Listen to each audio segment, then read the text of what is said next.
Кәсіпкерге өз бизнесін неге сақтандыру керек?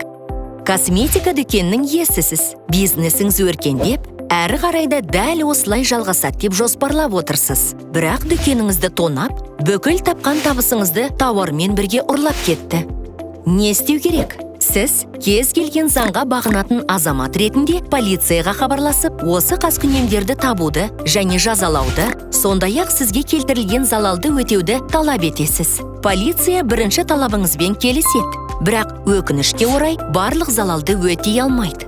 Ал енді уақытты кері айналдырып көрейік. Сақтандыру компаниясының офисіне кіресіз де, сақтандыру полисін рәсімдейсіз. Оны қалай жасайды? Сақтандыру компаниясымен шарт жасасасыз. Онда мыналарды көрсету керек.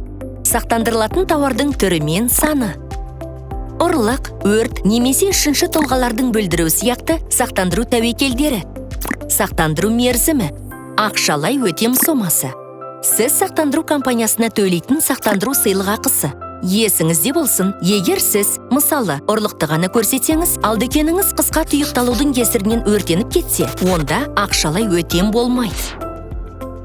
Косметика дүкеніндегі жағдайға қайта оралайық. Енді сізде сақтандыру полисі болған кезде, сіз полицияға ғана емес, сондай-ақ өзіңіздің сақтандыру компанияңызға да жүгінесіз. Ол үшін болған жағдай туралы оларға жазбаша өтінішпен мына құжаттарды ұсыну керек. Сақтандыру полисі, жеке куәлігіңіздің деректері, дүкеніңізде орын алған ұрлық фактісі бойынша қылмыстық іс қозғау туралы ресми қаулының көшірмесі, ұрланған заттардың толық тізімдемесі.